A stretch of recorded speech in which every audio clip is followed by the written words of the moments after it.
Welcome to this Clerks 3 Easter egg video. This is the latest entry into the snoochiest, boochiest cinematic universe of all time. No, not the MCU, but the Askewniverse. Now, Clerks 3 caps off, in my opinion, a perfect trilogy that started way back with 1994's classic Clerks. However, Mallrats was my first Kevin Smith movie and gave me the stupid idea that a smoke show like Shannon Doherty would be into plotchy comic book dudes. It changed my life for the worse, thanks Kev, but these movies have been right there with me all my life and have a loosely connected world with Easter eggs and such, so let's discuss all of them, and oh man, there is a lot. There will be light spoilers for almost every Jay and Silent Bob movie, so be warned, and drop a like on the video if you enjoy it, and do subscribe for more videos like this every single week. First up is the opening of Clerks 3, which matches that opening from Clerks 1, as Dante returns to the quick stop for work, which makes sense, as this entire movie is a meta absolute craziness, as it pretty much tells the story of Clerks 1 and how Kevin Smith made that movie. After Dante finally decided to be with Becky, they got married and she was sadly hit by a drink driver. Now they have a conversation, a very touching one, that at her gravesite. This matches the conversation that they have in the office in Clerks 2, and while he was grossed out by a woman's sexuality, here he has grown as a person and has decided, well, that do not be grossed out. We see different brands in this Askewniverse, such as Nails, cigarettes, and Chewlie's gum, which are all featured here and featured in Clerks, Mallrats, and the Jay and Silent Bob movies. We also saw Ranger Danger, which is a fictional in-universe superhero movie, which has been in the franchise for so damn long. Please, Hollywood, give Kev the cash to make that movie.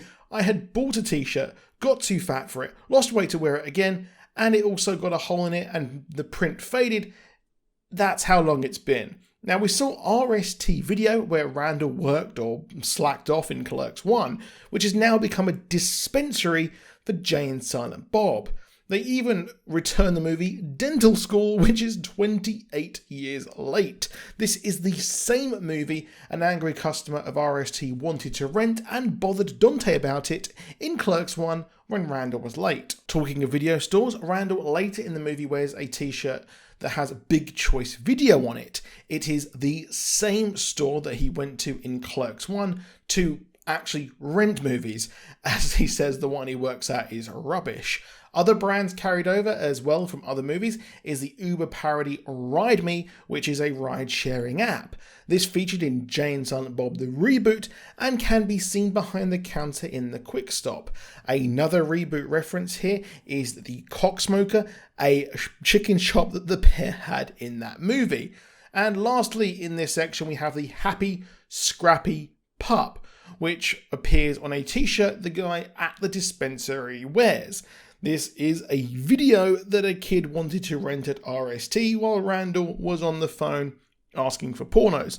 And just one more thing, another t-shirt Jay wears is for Buy Me Toys, the name of a toy store in Mallrats. As well as this, Jay also wears King Diamond t-shirts, and King Diamond songs were sung in Clerks 2, most notably Welcome Home. Go and check them out. We get to see the roof hockey again as the guys play on the roof. They have a note on the window saying they'll be open again after the first period. This happened in the first movie as Dante had a hockey game, but hey, he had to come in at work and he wasn't supposed to be there that day. There is also an I assure you he's alive sign, paying homage to the I assure you we are open signs from the first movie. Kevin Smith also made it so that Randall needs $27,000, $575. I said that really weird, to make his movie. The exact amount that Kevin Smith needed, and he sold a lot of his comic books to do so. This is because Kevin Smith was only able to film Clerks 1 at night as well, which is why they had those signs and why the shutters were down. This is referenced in a super meta way, as Randall's movie is quite literally Clerks 1, with the production around it matching real life, filmed only at night and over 21 nights. This biographical meta-ness was also shown in Zack and Miri Make a Porno, as they make the porno at the coffee shop at night. And that movie is referenced again, as everyone keeps asking if Randall is making a porno. I think that movie is very underrated in Kevin Smith's library of work. The fictional hockey team, Monroeville Zombies, referenced in Zack and Miri Make a Porno, was also referenced here, with Randall wearing a hockey jersey. Another hockey jersey appears as one of the people auditioning for Silent Bill is wearing it. It's a Puck U jersey, which Kev has worn IRL, and Puck U itself being a line said in the original rooftop hockey scene. Now, one of the most obvious returns was the Buddy Christ. This was in Dogma, as the church tried to. One of the most obvious returns was the Buddy Christ. This was featured way back in Dogma, and is featured in every movie pretty much since, as the church tried to get a younger congregation. It appears on a kite that Elias uses and makes NFTs of, saying that kids love kites, looping back to the Buddy Christ being used to get younger people into the church. Other Askew movies referenced include Mallrats. Ethan Suplee, who notably played a role in that, and more famously in My Name is Earl, is auditioning for a role in Randall's movie, and says his line from Mallrats when he was obsessed with the magic eye picture. This first took place, as we saw here, at the First Avenue Playhouse, which is where Kev actually held the real auditions for Clerks 1. Also there was Ben Affleck, who has been in almost every Kevin Smith movie, Ralph Garman, who has been in many of Kev's movies, and I really loved him in Red State, and they also host a podcast together. Another recurring character is the Egg Guy, who was in Clerks 1, obsessed with finding the perfect carton of eggs. As well as those other people, we see Melissa Ben, however you say her name, and Chris Wood, who were in Supergirl, which Kev directed episodes of. It's here we have possibly the deepest cut of the movie, in my opinion.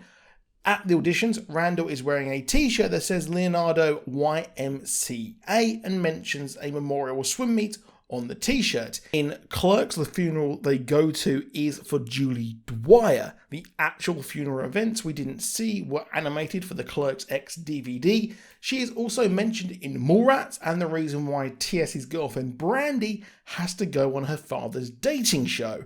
I was so very happy I avoided spoilers for this movie, as we see Amy Sedaris appear. However, Amy's appearance continues the trend of Star Wars, with Carrie Fisher and Mark Hamill appearing in Strike Back. 37 is featured heavily and has been a running gag in all of Kevin's movies. It was a number of men that Veronica went down on.